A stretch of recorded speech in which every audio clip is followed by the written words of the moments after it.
Merci beaucoup pour cet exposé. J'ai quelques commentaires et deux questions.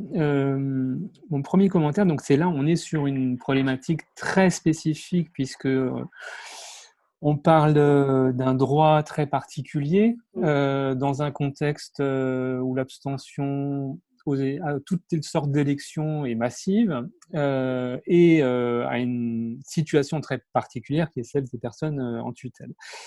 Euh, je vais utiliser, parce que dans votre exposé, vous distinguez la capacité naturelle, la capacité juridique. Je vais utiliser, moi, Mm. aptitude pour naturel et capacité pour civil. Ce D'accord. sera peut-être un peu plus simple pour moi, pour bien distinguer les deux.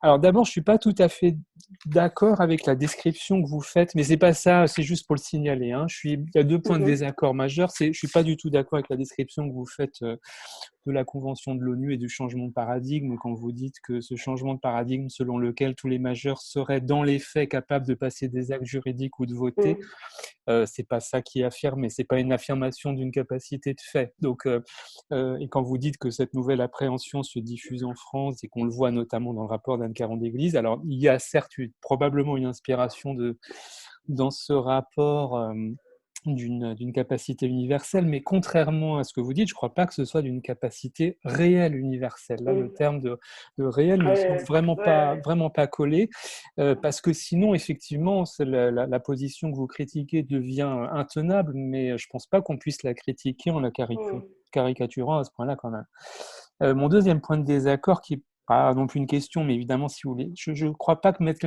l'insincérité du vote comme ça, à la fois au début de votre exposé et à la fin, Mm. moi, ça ne me convainc pas du tout. Je crois que les deux problématiques sont disjointes, hein, celle que vous traitez dans tout le corps de votre exposé, celle-là.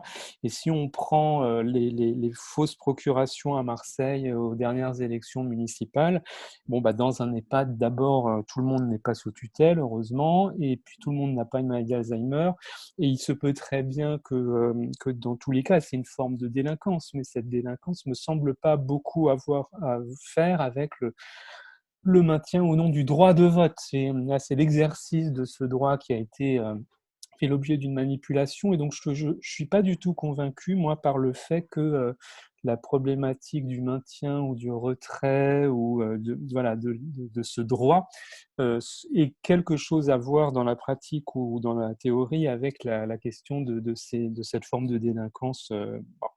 Voilà, mais ça, c'était pas l'essentiel. Mon point, c'est que j'aurais bien aimé, si vous voulez, que vous puissiez nous préciser un peu plus, parce que je crois comprendre vos critiques sur la loi du 23 mars 2019. Ce que je ne comprends pas exactement, c'est où vous voulez nous faire réatterrir. Est-ce que c'est avant 2005 où les personnes en tutelle n'avaient pas le droit de vote? Est-ce que c'est entre 2005 et 2007 où ils n'avaient pas, mais où le juge pouvait le laisser? Ou est-ce que c'est après 2007, enfin en gros à partir de Mm. 2009 dans les faits, où il y a une présomption mais elle peut être retirée? Et donc, je crois comprendre de ce que vous dites que c'est à revenir à l'état de la réforme du 5 mars, mais en individualisant. Mais j'ai l'impression, en fait, je ne comprends pas comment vous faites, puisque quand vous dites on va l'individualiser, mais dans le même temps, vous semblez extrêmement, alors peut-être j'ai mal compris, mais critique vis-à-vis des outils ou des critères ou des moyens qui permettraient d'apprécier l'aptitude à Mm. voter. Donc je vois mal comment il peut y avoir une individualisation quand on est à ce point critique sur l'appréciation de cette capacité, sur quoi vous allez faire reposer cette individualisation. Et de la même façon, si vous êtes à ce point sensible à la non-discrimination, comment on articule le régime de la loi du 5 mars 2007 avec le fait que bah, y a d'autres régimes de protection avec une représentation, mandat de protection future, habilitation familiale, qui devraient entraîner juridiquement les mêmes conséquences du point de vue du droit de vote. Et donc, est-ce que vous allez jusque dire, bah, dans ce cas-là, par souci de cohérence juridique, on va aussi appliquer la même règle, non seulement aux personnes en tutelle, mais à toutes les personnes qui font l'objet d'une mesure de protection avec représentation. Et du coup, là, moi, c'est voilà. Donc, j'aimerais savoir, là, c'est un peu ma première question, là, comment vous les vous l'articulez? À quel moment du droit vous revenez? Si vous revenez, vous préconiseriez-vous de revenir à un moment antérieur du droit? Et comment vous l'asseyez à la fois du point de vue d'autres mesures de représentation où ça n'apparaît pas et par rapport à une appréciation difficile de cette aptitude? Alors, oui, moi, ce serait après, évidemment, 2007-2009 que je me situe. Euh, et moi-même, enfin, je vois une tension dans ce que j'écris. Enfin, c'est un travail en cours où effectivement, je dis d'un côté, enfin, que d'un côté, enfin, je suis pas médecin, mais établir enfin, des critères de qui est capable de voter semble difficile de façon objective. Et d'un autre côté, et là je me fonds parce que j'avais fait ma thèse sur les criminels, où le fait qu'on soit passé 40 000 mesures en individualisant à 250 semble beaucoup plus convaincant que ce qu'on avait avec les tutelles. Alors, enfin, au sens où un travail d'individualisation peut marcher, où vraiment le principe, c'est le droit de vote. Après, mais ça reste la même chose pour le critère de la moralité. Je suis d'accord à partir du moment où je dis la, que l'évaluation est difficile scientifiquement, sur quoi se fonder. Enfin, je suis d'accord avec vous et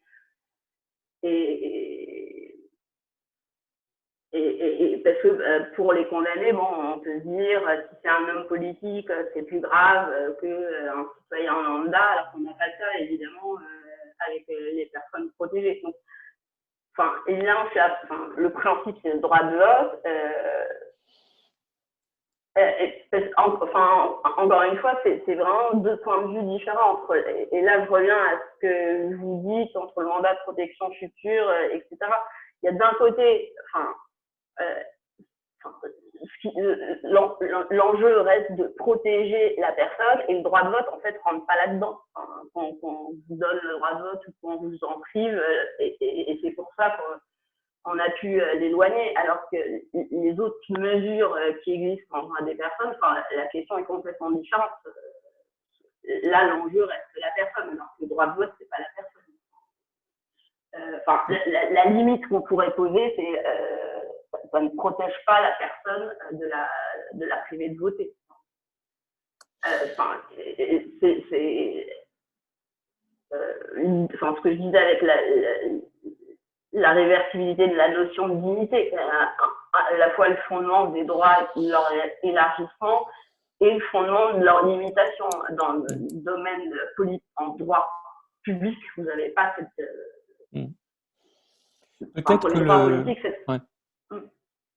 Peut-être que l'intention est différente en l'occurrence. C'est vrai que la Convention de l'ONU et un certain nombre de revendications actuellement, c'est protéger au sens aussi de protéger les droits. Et donc, qu'est-ce qu'on peut mettre en œuvre au niveau du droit, mais aussi au-delà du niveau du droit, pour favoriser favoriser l'expression citoyenne des personnes. Et finalement, quand vous parliez des enfants, il y a beaucoup de modalités de participation des enfants. Ils ne vont pas voter aux élections, mais il y a quand même une forme de montée en puissance d'une forme de citoyenneté avec notamment au niveau municipal qui me semble pas tout à fait négligeable de ce point de vue-là. Alors on peut trouver ça complètement anecdotique, hein, les conseils municipaux des enfants, etc. Mais c'est quand même une façon de faire émerger une forme de conscience et de participation citoyenne. Alors mon dernier point, mais ça c'est plus une demande d'éclairage, c'est ce que vous avez dit qui m'avait jamais frappé comme ça quand vous parlez de l'acception juridique et de la dépendance. Et donc vous rappelez que je vous cite l'exclusion des femmes, des mineurs, des plus pauvres, des domestiques, des indigents peut être structurellement rattachée à une aliénation de la volonté. Et après, vous parlez de la dépendance. Et en fait, les exemples de dépendance que vous avez donnés, la femme vis-à-vis du mari, le domestique vis-à-vis du maître, l'indigent vis-à-vis du secours populaire ou de l'aide publique, il me semble que de quelle nature est cette dépendance en fait? Et qu'est-ce qui fait que, parce que là, j'ai pas l'impression que Enfin, quel est le lien entre cette relation de dépendance, ces 3 relations de dépendance, donc femme, mari, domestique, maître, indigent, secours public, il me semble que et quel est le lien entre ça et une aliénation de la volonté? Vous voyez, j'ai l'impression que cette dépendance dont on parle, elle est plus de l'ordre de la subsistance. On a besoin de quelque chose ou quelqu'un, secours public, pour subsister ou pour être reconnu. Mais voilà, quel est exactement cette dépendance-là? C'est quoi son statut? Parce qu'il me semble qu'elle n'est pas sur le même plan exactement que l'aliénation de la volonté. Quand vous dites les personnes qui dépendent de leur père, de leur mari, de leur maître, de leur travail sont perçues comme incapables, il y a un lien là entre cette dépendance et cette incapacité, mais que j'arrive pas moi bien à cerner. Il me semble que le passage à l'aliénation morale, il n'est pas si évident que ça, et qu'il y a un lien qui est présumé entre 2 niveaux qui sont pas tout à fait du même ordre. Comment vous le comprenez, ça? Parce que quand je parle de volonté aliénée, je prends vraiment le mot aliénation au sens au départ juridique, c'est-à-dire aliénée, étrangère en fait, volonté qui est censée, qui redoublerait la volonté d'une autre personne. Si vous lisez les textes de Barrère en 1789 sur le domestique, voilà, on dit il n'a pas une volonté libre, saine et indépendante, telle qu'il puisse voter sans redoubler le choix de son maître. Donc c'est aliénation au sens où c'est une volonté qui ne lui serait pas propre, et volonté aliénée dans le sens de l'incapable, une expression Rosan Valence, c'est de dire il est étranger à lui-même. Donc ça serait aussi une idée de volonté qui ne lui serait pas propre, mais en lui-même, alors que les autres, ce serait parce que ça redoublerait un tiers. Je suis d'accord. Je pense qu'on a la même définition de l'aliénation morale, du coup, mais alors pourquoi est-ce que le domestique n'a pas cette dépendance du domestique vis-à-vis de son maître emporterait une forme d'aliénation morale et une volonté? Qu'est-ce qui l'empêche de ne pas avoir une volonté propre? Après, ça, je dirais que c'est plus des représentations, c'est des représentations. Je sais pas, parce que oui, des représentations, ça je pourrais pas vous dire, d'infantilisation ou de si une aime pensée autre, il risque d'y avoir des. Enfin, là pour le coup, c'est pas du tout ontologique. Ça fait partie de l'histoire des représentations de la domesticité. Alors, c'est très anecdotique, mais sur justement le statut juridique des domestiques après 1804, moi je suis vraiment preneur de références parce que je trouve que c'est dur à documenter.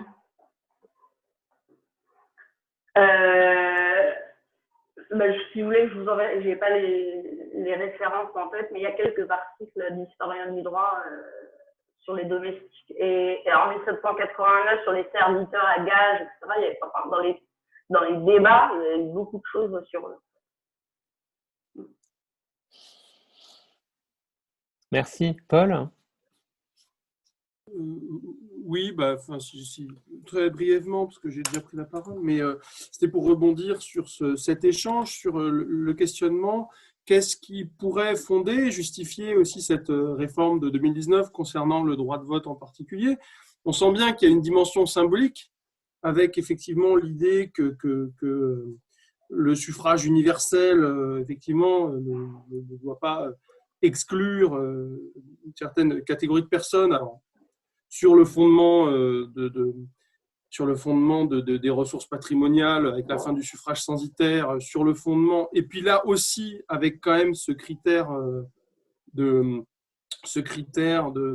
aussi très intéressant de la capacité à raisonner, où est-ce qu'on devrait fixer le curseur. On voit bien que c'est compliqué, mais il me semble que il faut aussi revenir à l'idée que la tutelle, c'est un régime de protection et que, au fond, on peut se poser la question de savoir mais vous l'avez évoqué en fait, hein, et vous l'avez esquissé et évoqué. Qu'est-ce qu'on prend comme risque à autoriser les majeurs protégés à voter? Et ici, il y a quand même une spécificité du vote que vous avez soulignée, c'est que l'interdiction du vote, elle n'a pas pour objet de protéger la personne elle-même. Il n'y a pas d'enjeu de protection de la personne elle-même. C'est ça une spécificité quand même très marquée de cet acte particulier qu'est le vote. Il ne s'agit pas de restreindre la capacité de la personne pour créer une incapacité de jouissance, hein, en l'occurrence, qui était la possibilité d'une incapacité de jouissance pour la protéger elle-même. Mais c'est effectivement pour protéger, alors, comme vous dites, la sincérité du vote. Bon, mais au fond, est-ce que le critère qui n'est pas le plus convaincant, moi j'ai trouvé que dans ce que vous avez dit, c'est ce qui m'a paru le plus convaincant pour justifier quand même cette réforme, c'est on ne prend pas grand risque à laisser les personnes voter. Bon là, c'est ça que je conclurai, moi. On ne prend pas grand risque à laisser effectivement les personnes, les majeurs protégés, voter et à empêcher effectivement le juge de les interdire de voter, dès lors qu'au fond, ce qui va déterminer les choses, c'est d'abord le critère de l'intérêt, comme vous le dites, et qu'a priori, sauf exception, eh bien, si elles manifestent un intérêt, ça paraît difficile de justifier de les empêcher alors qu'elles y ont un intérêt. Celles qui n'y auront pas intérêt, et c'est peut-être comme, voilà, comme beaucoup de gens dans la population générale d'ailleurs, mais malheureusement, eh bien, n'iront pas voter. Voilà. Reste la question effectivement des abus. Reste la question des abus de la part des tiers. Et ça, bon, ça peut relever effectivement de la question de comment protéger ces personnes contre les abus éventuels effectivement des tiers qui peuvent exister. Enfin, et comment protéger ces personnes et plus exactement comment protéger aussi le système électoral de ces éventuels abus, puisque ça pourrait effectivement entraîner des effets problématiques. Mais globalement, qu'est-ce qu'on risque à laisser les personnes voter? Qu'est-ce qu'elles risquent pour elles-mêmes et qu'est-ce que la société risque? A priori, hein, c'est pas, voilà, c'est une impression, mais j'ai pas l'impression qu'il y a un grand risque. Alors, est-ce que c'est pas aussi ça, au-delà de la dimension symbolique, qui fait que sur ce point-là, il y avait plus de bénéfices que de risques à autoriser les personnes et à lever finalement cette incapacité de jouissance? Oui, c'est sûr. Le risque, c'est plus ce que je disais, une révolution sur le plan des principes en droit public que les conséquences réelles que ça va avoir. Alors après, peut-être que si on imagine des élections municipales dans un village de 300 personnes, ça aura plus d'incidence, mais c'est évident, par exemple, au niveau national, que je trouve que ça va rien changer. Ça va rien changer. C'est vraiment en droit constitutionnel, en droit public, disons, c'est sur le plan des principes, et notamment par rapport à la notion de citoyenneté, les enjeux sont beaucoup plus importants, mais je suis d'accord. Et oui, ce que vous disiez, ça revient dans les débats. Donc, effectivement, le droit de vote ne sert pas à protéger, retirer le droit de vote ne sert pas à protéger la personne, et donc à partir de là, le risque d'abus de tiers n'aura pas les mêmes effets que si on vous fait passer un contrat ou acheter quelque chose à l'insu de votre volonté, ça c'est évident. Donc, c'est une réforme importante sur le plan des principes. Plus que symbolique, ce serait sur le plan des principes. En fait. Oui, je suis d'accord. Là, c'est vrai que je faisais une réflexion qui était plus sur entre guillemets, sur la question des conséquences, plus utilitariste que déontologiste, on va dire. Voilà. Ça, c'est ça.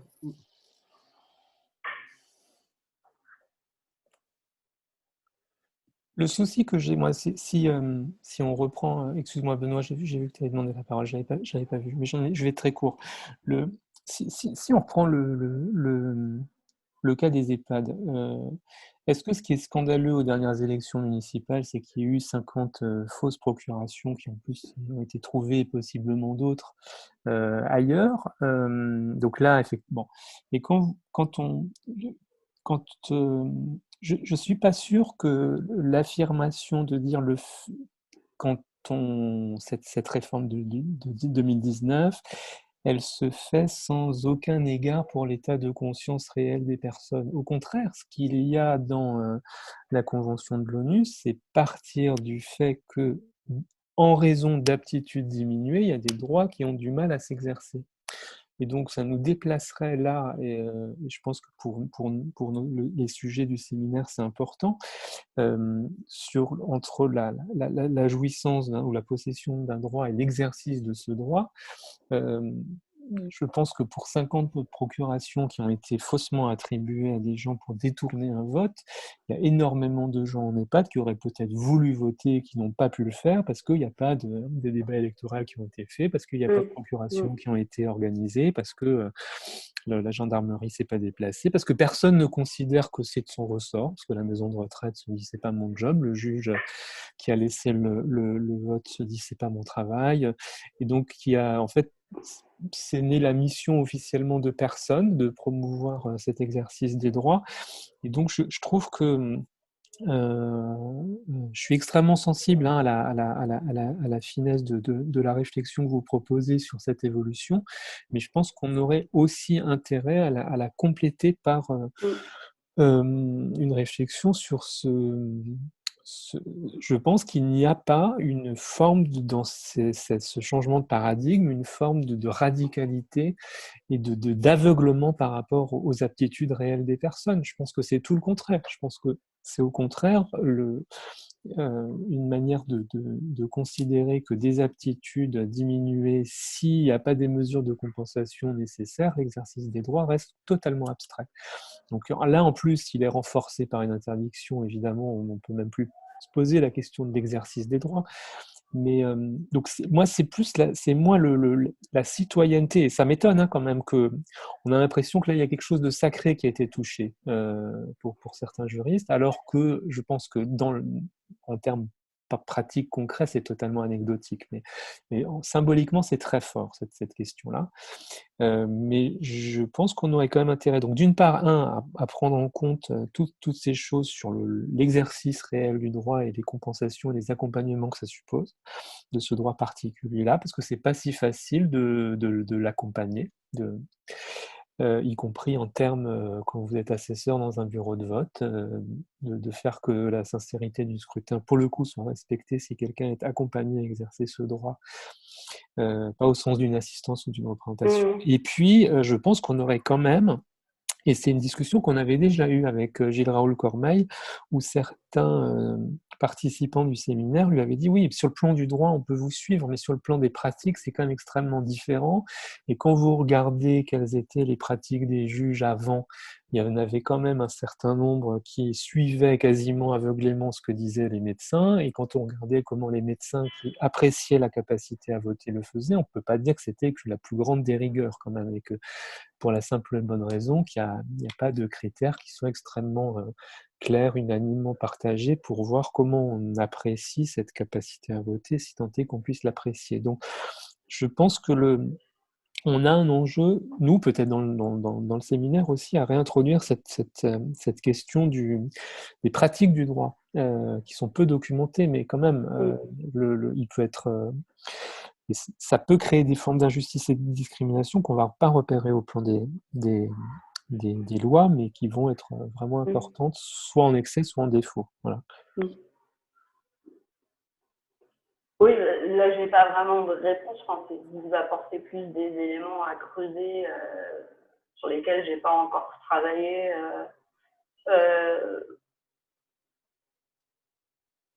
Et enfin, ce que vous disiez sur les débats dans les maisons de retraite, etc.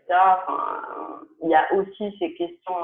J'avais plus regardé là-dessus dans les prisons. Et il y a même la question de est-ce qu'on installe une urne en prison, où là, il y a peut-être plus de développement sur effectivement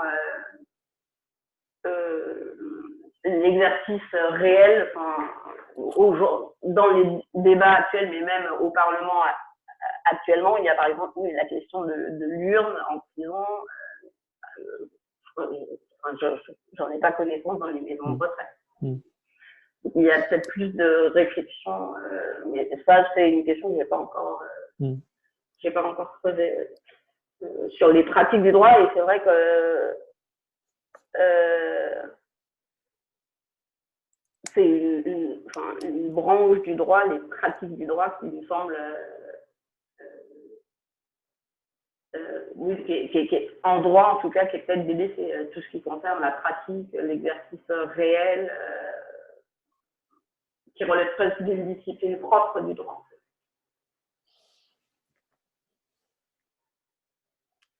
Certains appelleraient presque la sociologie du droit, mais c'était autrefois. Je reprends la parole s'il n'y a personne d'autre. Je rediscuterai bien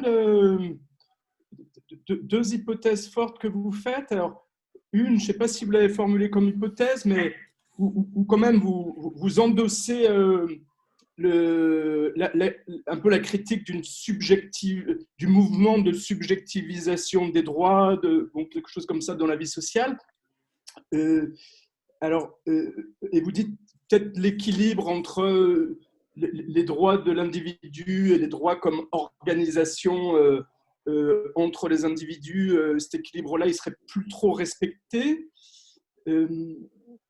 Alors, moi j'ai une manière d'interpréter peut-être les droits de l'homme, pas tant comme cet équilibre entre droits subjectifs et droits objectifs, mais quand même bien comme une manière d'irriguer les droits objectifs, et que cette opposition, elle fonctionne. C'est pas tant une opposition qu'une irrigation, quoi. Hein. Et en ça désamorce un peu la critique d'une subjectivisation versus l'enjeu, c'est bien les relations qu'on a encore les uns avec les autres et les questions pratiques soulevées par Fabrice. Comment ce que vous dites, est-ce qu'il faut une urne dans l'EHPAD ou dans la prison, etc. C'est bien ces questions, on va dire, de droits objectifs qui sont en jeu derrière, quoi. Mais ça me fait poser une question un peu justement sur les politiques des juristes. Je reprends la discussion qu'on avait avant que le séminaire commence sur ah tiens, c'est étonnant, vous avez l'impression que toutes les instances défendent la position des Nations Unies. Nous, on a l'impression que tous les juristes sont contre. Et donc, ce décalage de perception, et de se dire, en fait, ce n'est pas un décalage de perception. C'est vrai que d'un côté, c'est des instances qui ne sont pas c'est pas de la doctrine, c'est des autorités indépendantes. Je sais pas. De l'autre, la doctrine, elle n'est pas d'accord. Alors, au sein de la doctrine, c'est intéressant, on a les constitutionnalistes, on a le droit privé. Est-ce qu'il y a une doctrine des droits de l'homme en France, quelque chose comme ça, qui s'intéresse à cette question? Parce que, quand même, l'une des influences très fortes, je crois, du Comité des droits, c'est aussi un petit groupe de théoriciens des droits de l'homme anglo-saxons qui prêtent parfois le flanc à la critique de c'est du droit anglo-saxon qui nous arrive, etc. Mais bon, est-ce que je ne sais pas comment dire, mais est-ce que voilà, qu'est-ce qu'on fait est-ce que c'est un manque de scientificité ou est-ce que, parce que vous avez dit à un moment donné c'est politique et pas scientifique, est-ce que c'est un manque de scientificité ou c'est un niveau de scientificité qui n'a pas encore été exploré dans le contexte français? Il y a quelque chose comme ça où je voudrais bien avoir votre point de vue. Et puis finalement, dans le fond, sur ce rapport entre politique et scientificité dans le monde du droit, effectivement, où est-ce que vous mettez le curseur, qui n'est pas bien facile, hein?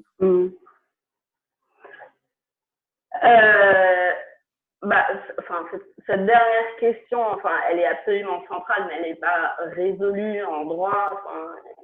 Il y avait un séminaire l'autre jour à Nanterre après les interventions de la ministre de l'Enseignement supérieur sur l'islamo-gauchisme, ça s'appelait Sous le feu de la critique. Et donc, ça portait notamment sur le genre, les études postcoloniales, la notion de race. Et presque la question du séminaire, c'était le rapport entre le biologique et le juridique. Et que pour, par exemple, la question de la femme, on a eu on a naturalisé pendant 2 siècles.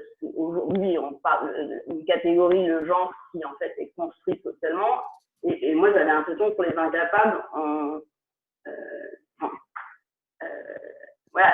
les incapables. Alors, on a dû créer un critère juridique. Dès le départ, on n'a pas réussi. Alors que la femme, on avait dit, il y a un critère naturel du sexe. Alors qu'aujourd'hui, on dit une construction sociale, c'est le genre. Et ce que je disais, la spécificité des incapables, on a dû trouver un critère juridique. Il n'y avait pas d'évaluation pseudo-naturelle, même si aujourd'hui, on dirait que c'est une construction. Donc, cette question du rapport entre scientifique, politique, biologique, construit, elle traverse le droit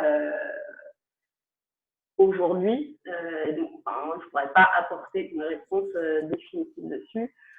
Sur la question du droit constitutionnel, on peut dire qu'aujourd'hui, on a un peu 2 écoles en fait en droit constitutionnel.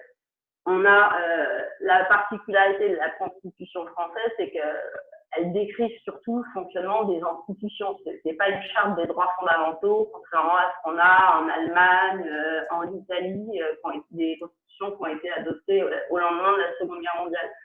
Et en France, c'est extrêmement tard que le contrôle de constitutionnalité des lois s'est développé. Donc, vous avez 2 écoles en droit constitutionnel. On a une école qui voit la Constitution comme une norme suprême, et là, c'est vraiment la branche droit des droits de l'homme, du droit constitutionnel. Et puis, on a l'école plus institutionnelle qui parle de droit politique, de rapport de pouvoir, d'institutions, etc. Donc, évidemment, il y a des vrais théoriciens des droits de l'homme en France aussi. Alors, je ne connais pas, parce que ce que vous disiez par rapport aux Britanniques, je ne voyais pas ce à quoi vous faisiez référence. Et donc, en droit constitutionnel, déjà, il y a des groupes. Oui, je faisais juste référence que l'une des influences très fortes du Comité des droits, ce sont des spécialistes des droits humains des personnes handicapées. D'accord, ok. Voilà, une branche qui s'est un peu autonomisée. Mais voilà, de fait, mais votre réponse est très intéressante là-dessus. Mais en tout cas, pour le moment, on n'a pas encore identifié de spécialistes en doctrine des droits humains des personnes handicapées dans le contexte français. Et peut-être que cette absence, on peut aussi l'interpréter politiquement ou socialement, scientifiquement. Quoi. D'accord, ok, d'accord. Ouais. L'autre point, je continue, je trouve ça vraiment très intéressant, tout le travail que vous faites pour dire en fait c'est pas, on écarte capacité. Il y a plus de, si j'ai bien compris l'argument, il y a plus de capacité en jeu dans le droit de vote, on l'écarte contre un maintien qui permettrait d'individualiser, là on l'écarte. Alors, ce que je trouve quand même très intéressant dans l'article 12, c'est qu'il maintient, le terme n'est pas écarté. Certains ont dit, en fait, on aurait pu s'en débarrasser. Il n'y a plus que la personnalité juridique des personnes en situation de handicap. On n'a pas besoin de la capacité. Donc, ça va dans le sens un peu de ce que vous dites. En fait, le geste a été écarté. Et non, le Comité des droits insiste là-dessus pour pas distinguer personnalité, person before the law et capacité. Et maintiennent cette capacité universelle qui est autre chose que la personnalité ou la personne. Quoi. Alors, ça rejoint peut-être la discussion sur les enfants. Est-ce que cette capacité universelle, elle ne vise pas quand même justement à distinguer des personnes, disons des attributs des personnes, qui soient par exemple les personnes handicapées là, ou les enfants, en contraste avec une notion de personne qui est en fait plus étendue et qui en plus se limite pas aux personnes humaines.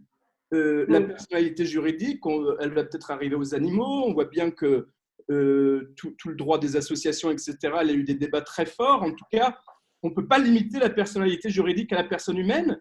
Donc, il y a bien un geste là, dans la capacité universelle, de dire on rabat quelque chose sur la personne humaine et on crée en ça de la commune appartenance, on recrée de la commune appartenance, là où peut-être qu'il y a des enjeux de dire entre les animaux et les personnes les plus déficientes, est-ce qu'en fait, les débats un peu des philosophes moraux utilitaristes, là. Hein. Donc, voilà, il me semble qu'il y a quand même un intérêt assumé de garder capacité, même si on fait disparaître la possibilité d'individualisation. D'accord, ouais. Bah, c'est vrai que, en droit public ou en droit constitutionnel, alors c'est vrai que oui, on parle aussi de personnes morales. Ouais,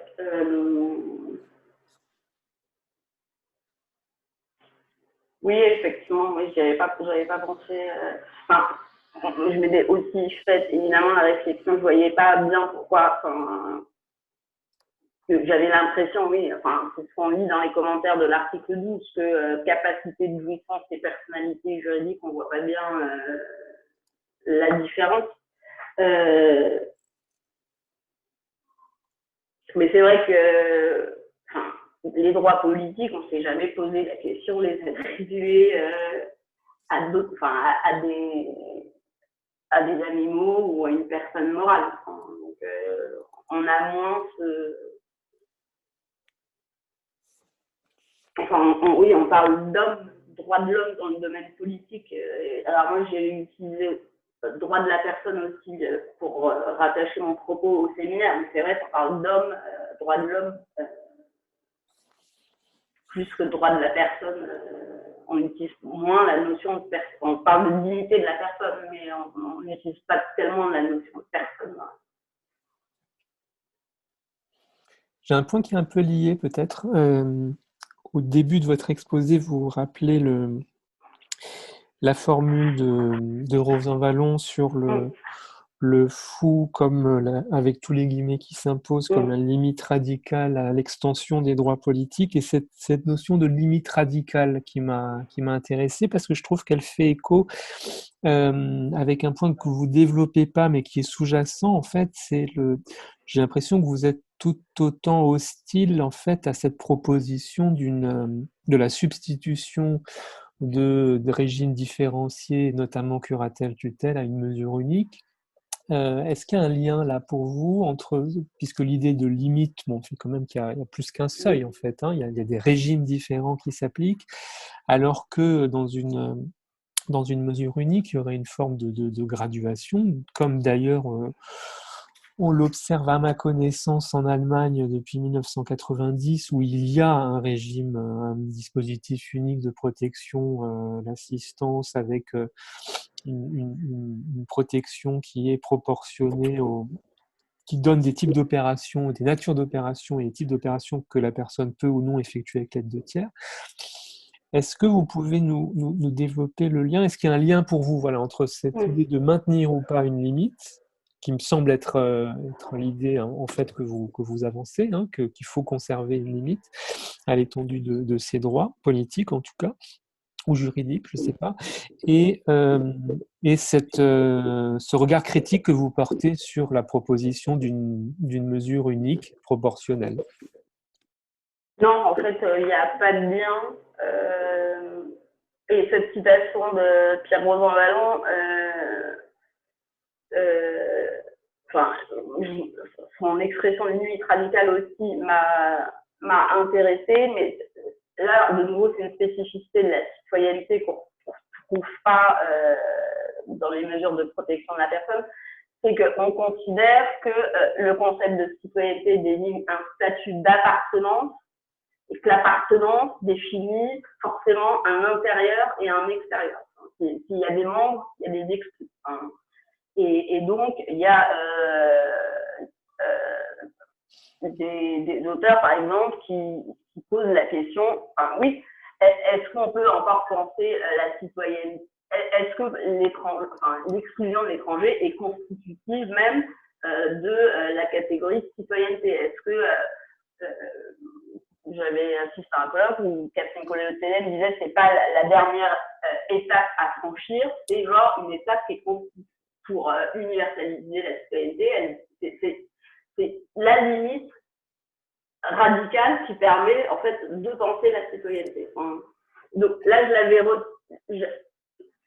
ça m'avait interpellée parce que quand on retient l'idée de limite, c'est plus celle des étrangers. Quand on considère que catégorie sur laquelle on ne peut pas penser la citoyenneté et on ne l'applique pas normalement aux fous, entre guillemets, ou aux mineurs, cette limite radicale. Mais ça, de nouveau, c'est par rapport à la citoyenneté. Sur le plan du droit de vote, il y a bien certaines personnes qui n'ont pas la nationalité française qui peuvent voter à certaines élections. Voilà, mais ça reste aux élections municipales ou bien aux élections du Parlement européen. Mais on garde l'idée de souveraineté nationale, en fait, que la communauté de référence dans la tradition républicaine, c'est l'État-nation. Qui fait que, pour un instant, en tout cas, et pareil, ça serait une révolution sur le plan des principes, en tout cas, d'accorder le droit de vote aux élections nationales. Et là, je ne parle pas encore je parle pas sur le plan prescriptif ou normatif, c'est d'un point de vue purement descriptif sur la catégorie même de citoyenneté, de souveraineté,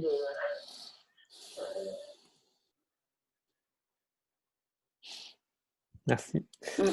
Est-ce que parmi les participants, il y a quelqu'un veut poser une question? J'ai vu que Thibaut de Cornelot dans le chat évoquait le capacitisme. Est-ce que vous voulez intervenir, Thibaut, ou est-ce que quelqu'un d'autre veut poser une question à Camille?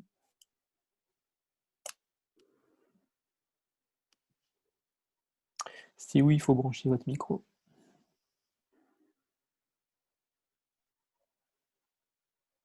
Ok. Clotilde, c'est à toi qui revient de conclure, de synthétiser tous ces échanges et de conclure. Non, mais merci beaucoup. Hein, c'est un échange très riche. C'est un éclairage aussi très, très intéressant en fait sur la notion de capacité électorale. Vous êtes vraiment une des rares personnes à travailler dessus sous cet angle, je trouve. Donc, c'est vraiment très intéressant de vous écouter. Juste peut-être une dernière remarque avant de finir. Moi, ça m'intéresse beaucoup, en fait, cette articulation, justement, cette difficulté à articuler la question de la capacité juridique et puis le fondement de la capacité naturelle. Et un des enjeux, justement, de l'article 12, c'est en fait je pense, de dissocier les deux pour ouvrir à une compréhension plus fine, en fait, cette fameuse perspective graduée, hein, c'est-à-dire repartir, en fait, des capacités réelles des individus pour offrir des dispositifs permettant d'accompagner. Et ça ne peut se faire que si on rompt, justement, avec une forme de cadre rigide où on présupposerait soit une absence de capacité naturelle dans le cas d'une incapacité juridique, inversement. Et du coup, c'est vrai que je pense que cette articulation aptitude naturelle, capacité juridique, elle est vraiment fondamentale. Et dans le cadre justement de la question de la capacité électorale, c'est vrai qu'on se rend compte qu'il y a quand même quelque chose de très étonnant. Enfin, à la fois, il y a une sorte effectivement d'évidence à lier le droit de vote à l'exercice d'un choix raisonné, etc. Et en même temps, on voit bien toutes les limites que cette identification suppose, notamment parce qu'on n'évalue pas les capacités intellectuelles de tous les citoyens. Enfin, donc, il y a vraiment ici une tension qui est très forte, je trouve, et qui est difficile à penser. Enfin, on ne sait pas très bien où mettre le curseur et si finalement, en défendant une conception un peu capacitaire de la citoyenneté, est-ce qu'on n'est pas en train de reproduire en fait une sorte de clivage, voilà, ou est-ce que, à l'inverse, lorsqu'on abroge les conditions de capacité d'aptitude naturelle, est-ce qu'on n'est pas en train de renoncer à un certain idéal de la citoyenneté? Donc, je sais pas, moi, il y a comme ça des questions que je trouve un peu difficiles à poser et à penser. Et, ouais. Et vous-même, j'ai l'impression que vous êtes aussi prise dans un certain type de tension. Que que c'est en construction, et je prends l'objet du séminaire aussi comme un lieu d'élaboration de la pensée. C'est pas du tout une pensée arrêtée, et même entre le premier article que j'avais envoyé l'année dernière et celui que je suis en train de réécrire, c'est différent. Aussi, parce que, étant donné que j'ai pas vraiment d'interlocuteur dans mon champ, parce que je suis aussi entre droit public, enfin, je suis en droit public, mais c'est vrai que quand j'ai fait ma thèse sur le droit pénal, là c'est du droit civil, et en raison des appartenances disciplinaires dans les universités françaises, il n'y a pas énormément de dialogue. Et il n'y a pas, en France en tout cas, de littérature, enfin, il n'y a pas une vraie doctrine ou littérature qui existerait sur le sujet. Donc oui, effectivement, et puis ça oblige d'emprunter aux autres sciences humaines et sociales qu'au droit technique.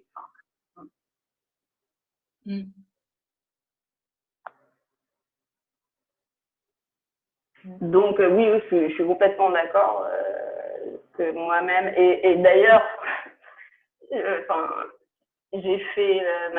j'étais rattachée à l'Institut Villet pour la culture juridique et la philosophie du droit, où c'est une pensée plus de droit constitutionnel comme droit politique. Et là, je suis au centre de théorie d'analyse du droit de Nanterre, où c'est plus droit de l'homme. Et donc, j'ai deux publics complètement différents, qui ont des idées complètement différentes aussi. Donc oui. Mais écoutez, ouais. Merci en tout cas pour cette intervention. Si personne n'a plus de questions, on va peut-être du coup clore la séance, qui permettra à tout le monde d'aller déjeuner à une heure convenable. Et merci beaucoup à tout le monde pour votre présence. Merci beaucoup Camille. Et du coup, oui, juste peut-être, la prochaine séance aura lieu, je n'ai plus la date en tête, mais c'est le mois prochain, et nous entendrons Laurent Jaffraud, professeur de philosophie à l'Université Paris 1. Voilà, à bientôt. C'est quasiment la première semaine de mai, c'est beaucoup plus resserré que d'habitude. Ah oui, d'accord, ok. Voilà.